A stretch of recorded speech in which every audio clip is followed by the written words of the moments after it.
And that breaking news, a local connection to a tragic story making national headlines. You have likely seen the video by now. A man dies in police custody in Minneapolis. And tonight we have learned that man, George Floyd, is a Houston native.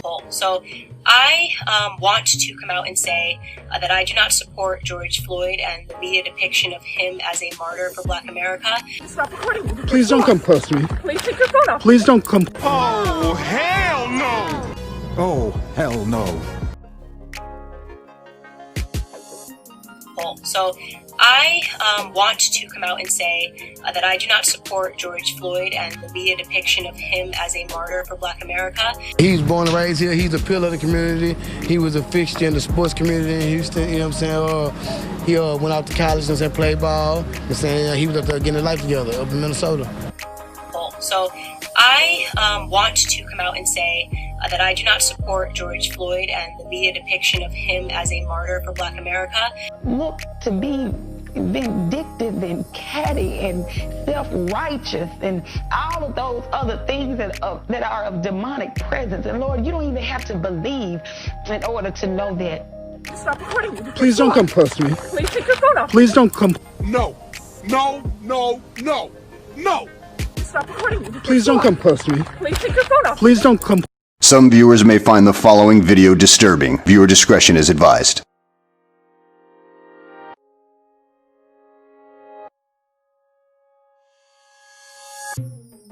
Hello, Facebook family.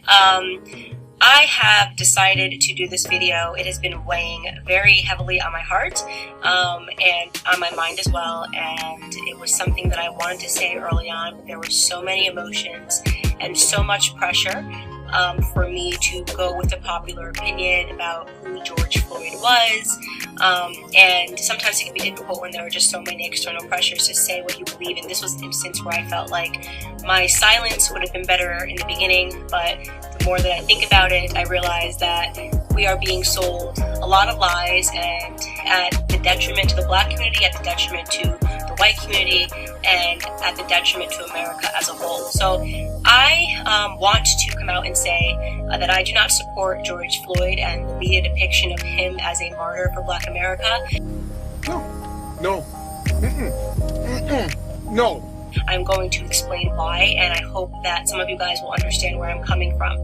I have spent a considerable amount of time reading a lot of Black authors that I think are some of the most brilliant Black Americans breathing. Walter Williams, Shelby Steele, Thomas Sowell, and I recently came across something that was an idea that was planted into my head by Shelby Steele, and it's been something that I cannot forget. It is something that will stick with me for the rest of my life, and it is something that I hope for the Black Americans that are watching will stick with you for the rest of your life. Shelby Steele said that the Black community is unique from other communities. Our culture is unique from other communities because we are the only community that caters to the bottom denominator of our society. Now let me explain what that means. It means to say that not every Black American is a criminal, not every Black American is committing crimes, but we are unique in that we are the only people that fight and scream and demand support and justice for the people in our community that are up to no good. You would be hard pressed to find a Jewish person who has spent 5 stints in prison, who commits a crime and dies while committing a crime, and that the Jewish people champion and demand justice for. You will be hard pressed to find this in white America. You'll be hard pressed to find this even in Latino America.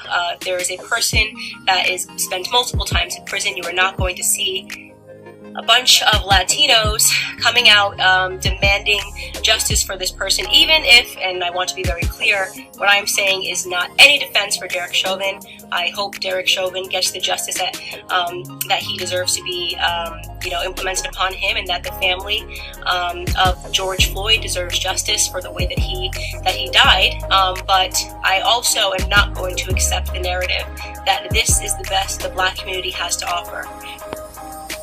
Oh, hell no! whatever reason, it has become fashionable over the last 5 or 6 years for us to turn criminals into heroes overnight. And it is something that I find to be despicable, and it is something that I refuse to stand by any longer, and I am not going to play a part in it, no matter how much pressure comes from black liberals and black conservatives as some token of people wanting you to believe that this is the only way you can be black, is you have to say this was wrong and that this, this person was amazing. I won't do that. George Floyd was not an amazing person, and as soon as this video hit the internet, I did just basic searches. Everyone jumped on it and was looking at the police officer, and everyone agrees that the police officer was wrong, and the police officer has been arrested.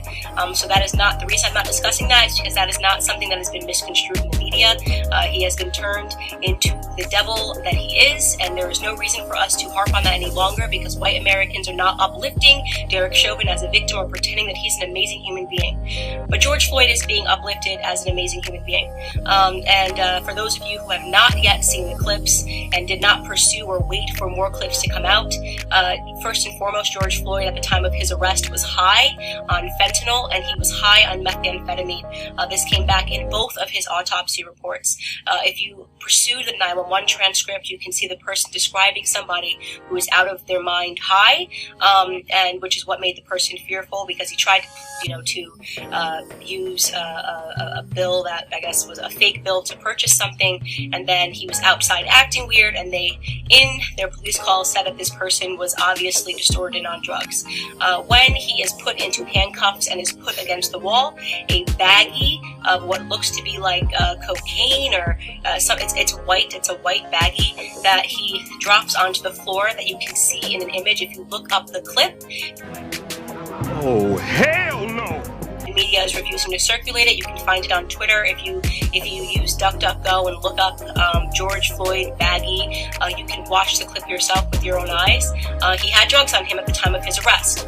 Now, barring all of that, nobody thinks that he should have died during this arrest, but what I find despicable to be is that everyone is pretending that this man lived a heroic lifestyle when he didn't, and I want to talk about what his lifestyle was leading up to this moment, and why I refuse to accept the narrative that this person is a martyr or should be lifted up in the black community, and that we should be buying t-shirts with his name on it, okay? So. Oh, hell no.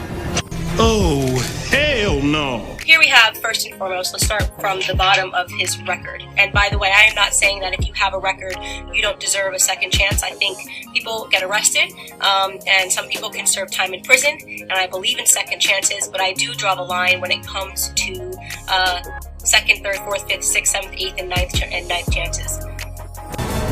Oh, hell no! 1998, he spent 10 months in prison for theft with a firearm. That was the first prison stint that I could find on him. In 2002, he spent 8 months in prison for a cocaine offense. In 2004, just 2 years later, he spent another 10 months in prison for a cocaine offense. In 2005, he spent another 10 months in prison for having less than 1 gram of cocaine on him again.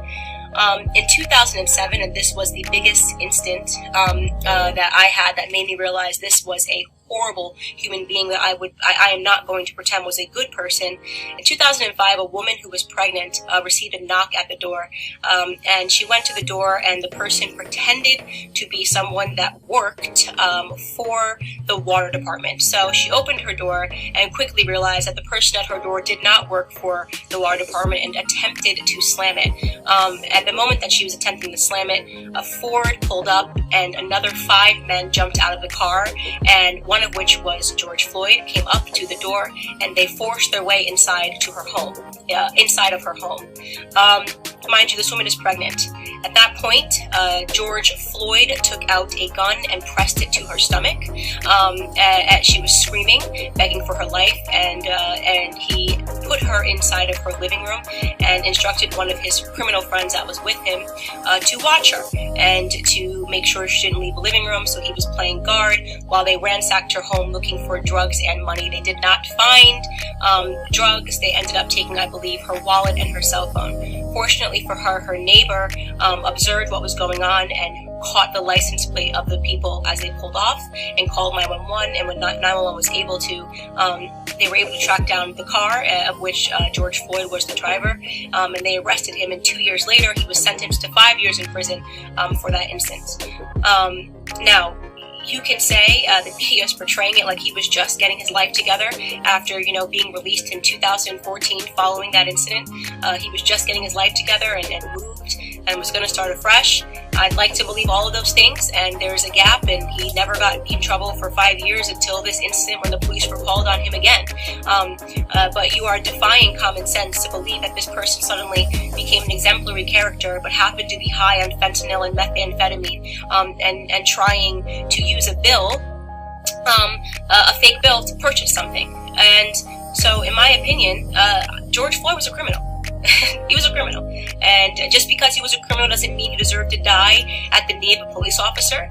But it does mean that I am not going to play a part of the broken black culture that always wants to martyr criminals, who wants to pretend they were these upstanding human beings that just wanted to help society, that just wanted to reach out and uplift society. And he has a rap sheet that is long, that is dangerous. He was an example of a violent criminal his entire life. Okay, up until the very last moment. Now, again, I want to be clear. This is not a defense for Derek Chauvin. No one that I have spoken to, no one in the news is defending Derek Chauvin. He is getting what he has coming to him. Okay, great.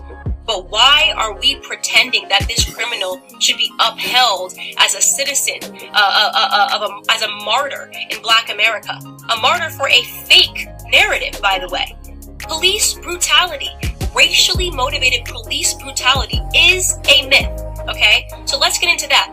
Not only are we using this death, right, and allowing it to cause these riots and protests, pretending this was some upstanding citizen in the Black community who was tackled down and killed for no reason, right? Not only are we allowing it to inspire riots in which Black people are dying, in which actual upstanding Black citizens are dying. Case in point, I'm sure you guys have all now seen David, the sheriff that just was shot and killed because he was trying to protect a pawn shop. Please look him up if you haven't seen it. I'm blanking on his last name. His first name is David, who was shot and killed for trying to protect a pawn shop from looters. An upstanding citizen, an actual head of a police. He was the head of a police his entire life, 77 years old, did everything right? So we now have to kill upstanding Black citizens because a non-upstanding Black citizen, a career Black criminal, died. Now, did he deserve to die in that manner? No. I can't say it enough. No, he didn't deserve to die in that manner. But I will be damned if the rest of us upstanding Black citizens have to suffer because of this incident that rarely ever happens in America. So here are some numbers for you people that are still believing that police brutality is a real, racially motivated police brutality is a real thing. First and foremost, okay, you have a 25% higher chance as a violent white criminal of dying at the hands of a police officer than you do as a Black criminal. Last year, a total of 9 unarmed black men were killed by police officers, and 19 white men were killed by police officers. For those of you that aren't good at mathematics, right, you might be thinking, oh, but Candace, white people represent 60% of the population, and Black people represent just 13% of the population. It doesn't matter what percentage of the population you represent. It matters what percentage of the violent criminal community you represent. And unfortunately, Black community commit a disproportionate amount of crimes compared to the white community. Let me tell you, 6% of the population, right, Black men, 6% of the population account for 44% of all murders in this country, according to 2018 statistics. That is what you call a gap. And yet white people who represent 60% of the population, we represent 13, Black men are 6%, only represent 50% of all the murders, right? That makes no sense. That makes no sense. A 6-point variation in a community where we are extreme minorities.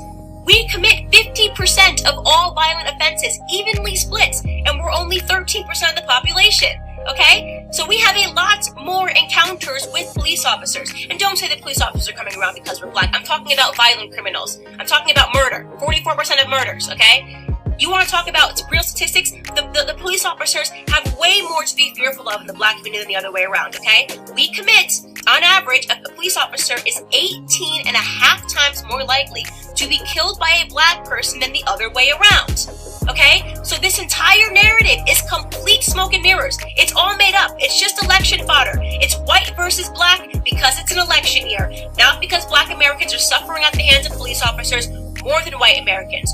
Do some police officers do the wrong thing? Yes. I don't think there's anybody in the world who has not encountered a police officer and thought this person is an absolute jerk who is power tripping, whether you are black or white. We know they exist. And we know they're always going to exist, by the way, because they're human beings. And sometimes human beings suck. In fact, if you want to attack a community for accidental slayings or brutality, did you know that doctors accidentally kill 250,000 people every year because of mistakes? Did you know that there's been doctors that have been arrested for being serial killers, that just were killing people because they wanted to?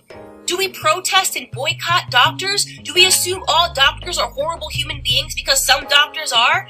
Or do we realize that society is not perfectible? People suck in every profession. It is no excuse to paint society with a broad brush. It is certainly no excuse to accept a Democrat narrative, okay, that black people are being disproportionately hunted down by police officers because of the color of their skin.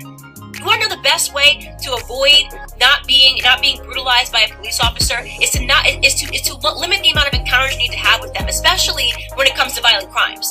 Okay? I am not going to stand for this continual bottom-feeding narrative of us martyring people that have had 5, 6, 7 stints in prison and then pretending they were upstanding heroes to our community. It's bullshit. It's bullshit. Excuse my language. It's absolute bullshit, and I'm tired of it. I'm tired of having to play pretend. I'm tired of sitting here and being called a coon or an Uncle Tom because I won't play this bottom-feeding game with you. If you want to hang up posters of criminals on your wall and talk about them as your martyrs, do it. Do it. You can do it. Kobe Bryant was my idol, okay? I'll keep a photo of Kobe Bryant.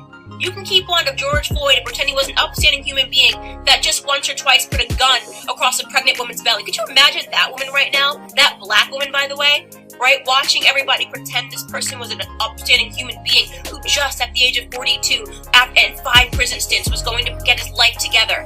I mean, it's embarrassing. We are embarrassing in that regard, right? This is why we have a cycle and a toxic culture, because nobody wants to tell the truth in Black America. It's so easy to be a victim. It's so easy to ask white people to bow down and apologize and do all these things for us. It's crap. It's crap. It's a lie. It's a farce.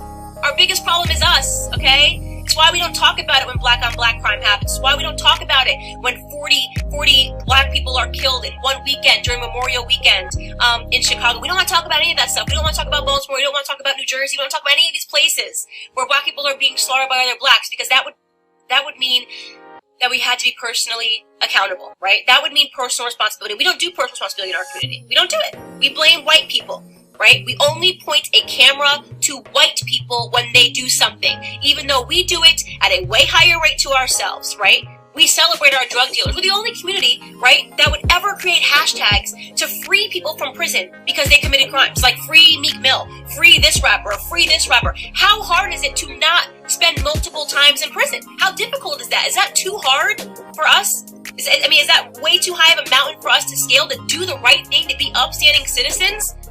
That is the call to action that I have for Black America with Brexit. Like, why do we keep fulfilling this narrative? What do you think the perception of us, by the way, is on the outside? You ever look at the comments? You ever go into like an anonymous blog and see what people say? Oh, just black people being black people. I see those racist comments. Oh, just black people gotta riot. Black people gotta be black people. You know how they are. Oh, just black people being ignorant. That is the perception. When people get to be anonymous and talk about us, that's what they think about us, right? They think that we are the kind of people that will forever uphold criminals as the martyrs of our society, that we will never take account for the things that we do wrong, right? That we don't have it within us to educate ourselves to get ahead. And that for those of us that actually do it, well, we get called coons, right? You got Condoleezza Rice, she's a coon. Larry Elder, he's a coon. Dr. Ben Carson, brain surgeon, first ever to perform the surgery of splitting twins that are connected by the head. He's a coon, right? What a loser he is. What a stupid guy he is. Kanye West says he's not going to be told to do it because of the color of his skin. He's a coon. He's lost. He's in the sunken place. The sunken place. That's where we all are, right? Because we demand more and we will get more. out of this society, because we're going to get ahead, right? That's what's going to happen. We're going to get ahead. Black conservatives get ahead because we don't subscribe to this narrative. Because you're not going to catch me outside trying to grab a TV pretending that it's because a martyr named George Floyd got killed. Okay? I'm a big believer that no matter what color you are, you do stupid things, you win stupid prizes. Okay? We have to do better. We have to teach our kids better, or we're not going to get ahead, right? Anyways, this is just a rant because I have been feeling super annoyed at these depictions in society. I have no apologies here to make. George Floyd is not my martyr. He can be yours. That's all I have to say to Black America. Oh, hell no! Hell no! No! No! I refuse. No! No! So we're here as residents. I brought together many folks who love this city, including those like Chance the Rapper, see Father Flager, and many other community members and folks that are here. Want to make sure that we are setting the tone for the next generation of young people. We have seen so much brutality around this country. Videos circulate every day. Videos from our police department, videos from around the country. And we want to make sure that America knows this is not something that we're going to stand for. This is something that organizers all over the country are ready for. And we're so tired of marching and protesting. Our leaders in power have done everything that they can to just put up smoke screens and get votes and everything else. But year after year after year, we're seeing these videos pop up. And unfortunately today, it's not going to be the last one. Ow.